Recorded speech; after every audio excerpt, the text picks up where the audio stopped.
Welcome students in the class of English Literature BA second year paper fest poetry and drama.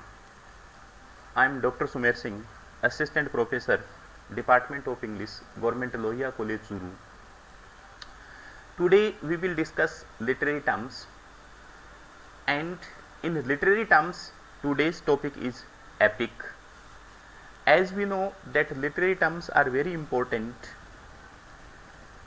in English literature or in all literatures. Literary terms means the terms, concepts, definitions and the words which define the various literary concepts in literature. Epic is one of the most important literary terms, or we can say it is the greatest type of poetry, and there is a great importance of epic in English literature or in all literature, because epic is regarded as the greatest or the most important kind of poetry in all literature. So in today's class we will discuss epic, and in the discussion of this topic epic we will discuss first of all the definition of epic, then the what are the characteristics, what are the important features of epic poetry, and then we will come to the mention of important poets of epic poetry or important epic poets.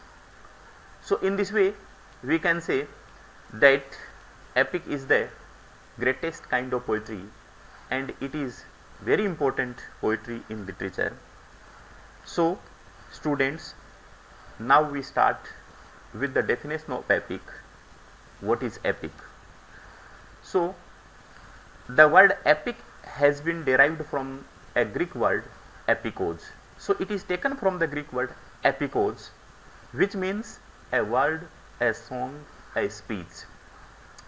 An epic is a long narrative poem enumerating the great deeds of a legendary hero. So this is the first statement of the definition of epic poetry, that epic poetry is a long narrative poem and it enumerates, it discusses or mentions the great deeds of a legendary hero, a great hero. So we can say that epic is a long narrative poem. As we know that in literature there are two major kinds of poetry. One is narrative poetry, another is dramatic poetry. So drama comes in dramatic poetry, but epic is a narrative poetry. It comes into the category of narrative poetry and it narrates the great deeds of a great hero. So this is the definition of epic poetry. Ancient epic poet, ancient Greek epic poet Homer is regarded as the father of epic poetry. So Homer is the first epic poet in the world and he is regarded as the father of epic poetry. His two epic poetry entitled Odyssey and Iliad are regarded as the greatest epics in the world, in the whole world. So Homer wrote two most important epic poetry, Iliad and Odyssey, and these two epic poetry, Iliad and Odyssey, are regarded as the greatest epic poetry in this world or the greatest epics in the world. An epic hero must be a man whose fortune is brought about by his own admirable characteristics. It means the hero of epic poetry must be a towering personality, must be a great personality, or he must be a man of national, international significance, because his deeds are the great deeds and they affect the whole humanity at a large scale. So the fortune of the hero should be admired by his own characteristics. Many of the famous Greek epic poems such as Odyssey, Iliad contain these larger than life heroes and their deeds. It means the deeds of the great hero are more important because they become the subject matter of the poetry. An epic is absolutely much like a ballad, pretty much in all its features. However, just one thing that differentiates epic from a ballad is its length. So in another words, we can say that epic is like a ballad, but there is a significant difference between epic poetry and ballad, that is the length of length of epic's poetry. It means epic is more lengthy than the ballad. Ballad is not so much lengthy as epic poetry. So epic poetry is more lengthy. It is a more lengthy narrative poetry rather than ballad. Epic is a long narrative in verse, while ballad is a short story in a verse. It means in ballad there is a short story is told. In epic poetry there is a long story is narrated, a long story is told. So it is a difference between ballad and epic. An associate form of epic is the mock epic, which parodies the epic form by employing exalted style for a trifling subject and is usually written in heroic couplets. So mock epic is the associate form of epic poetry, but there is a large difference between epic poetry and mock epic poetry, because mock epic is a fun of epic poetry. It's a mockery of epic poetry. It's a caricature of epic poetry, because the subject matter of epic poetry is of great significance, is of national, international significance that affects the whole humanity as a large at a large scale, whereas the subject matter of a mock epic is trivial, insignificant, and we can say meaningless incident. So this is the difference between mock epic and epic. Now we come to the point of the characteristics of epic poetry. So followings are the important characteristics of epic poetry. The first and foremost characteristics of epic poetry is its bulky size. It means we can say that epic is a long narrative poetry, and epic is very lengthy in its size. Usually every single epic has been broken down into multiple books. It means epic is divided into multiple books. Epic is divided into several books. So it is the first characteristic of an epic poetry that it is divided into multiple books. Its size is bulky size. For example, Homer's epics are divided into 24 books. Homer, who is regarded as the father of epic poetry, and whose epics are divided into 24 books. It means there are multiple number of books in epic.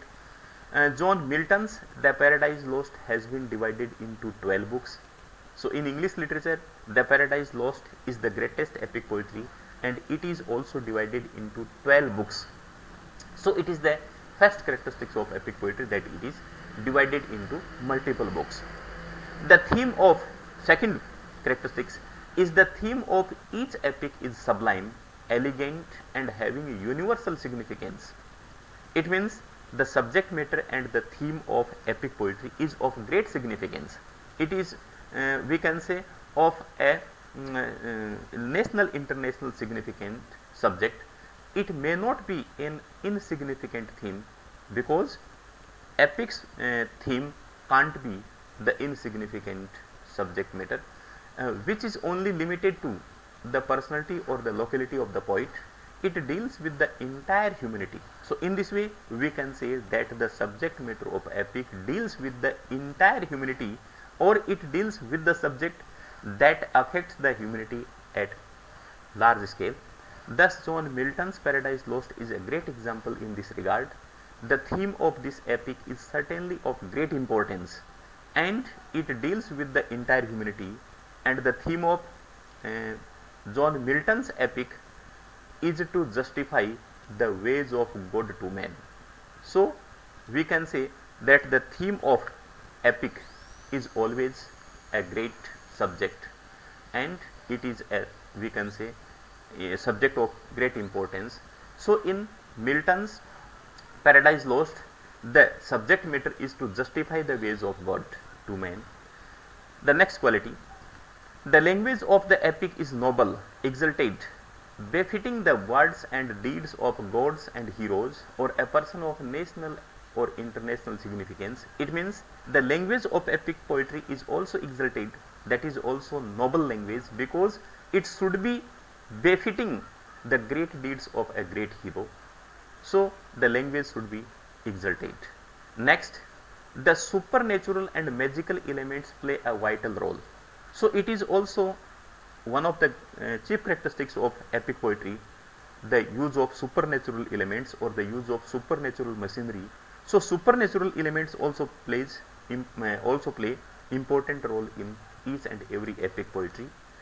Next, invocation of the muse is another important quality of an epic poetry. Invocation of muse means the worship of muse, the goddess of poetry. So we can say that each and every poet of epic poetry always seeks the help of the goddess of poetry before starting the writing of epic poetry, and it is the invocation of muse. The poet at the very beginning of the epic seeks the help of the muse while writing his epic.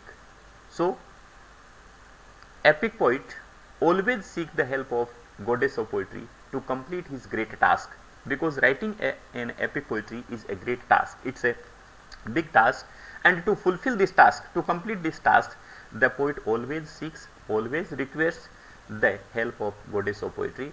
We can take the example of Iliad, Odyssey, the Paradise Lost. In each and every poetry, every epic poetry, for the epic poet always seeks the help of goddess of poetry. Next, it is usually written in heroic couplets.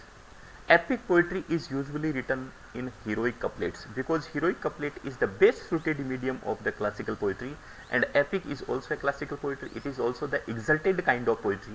So it is written in heroic couplet, and heroic couplet is the best suited medium of epic poetry. Next, it contains episodes of battles, duels, wanderings and ordeals.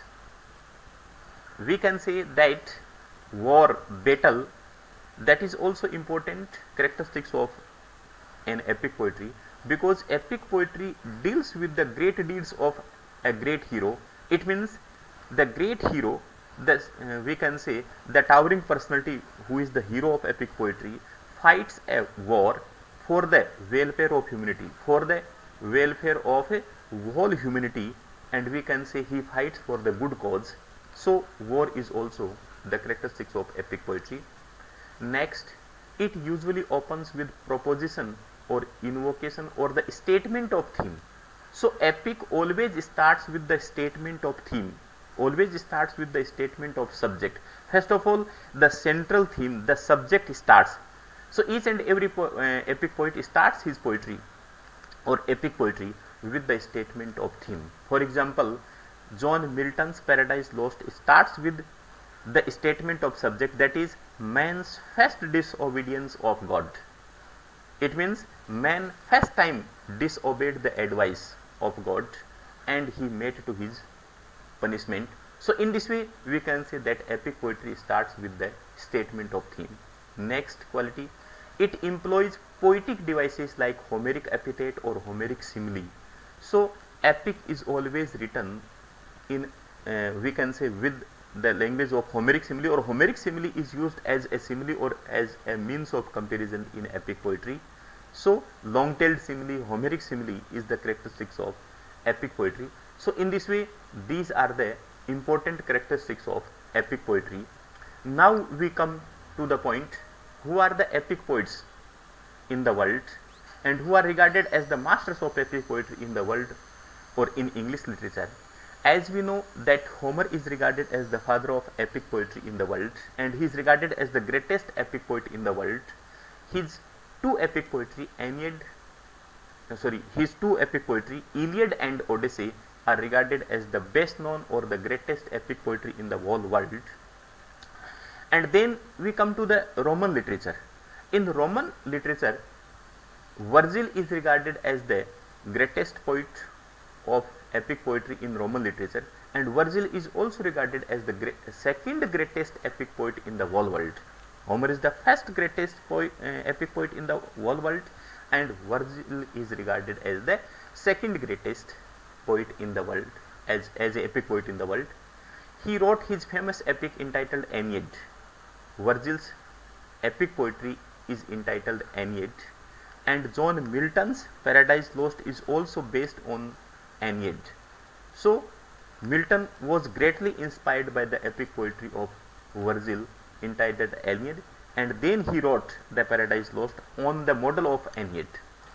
In English literature, John Milton is regarded as the greatest epic poet, and his two epic poetry, Paradise Lost and The Paradise Regained, are the most important epic poetry in English literature.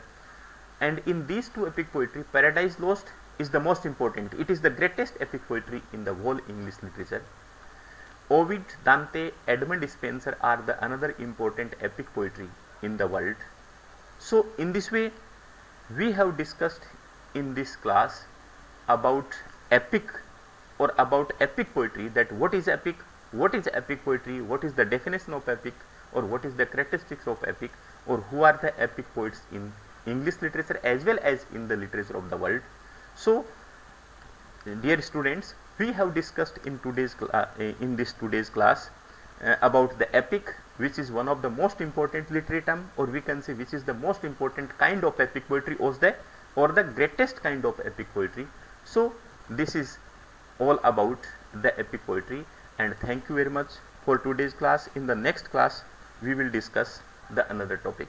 Thank you very much.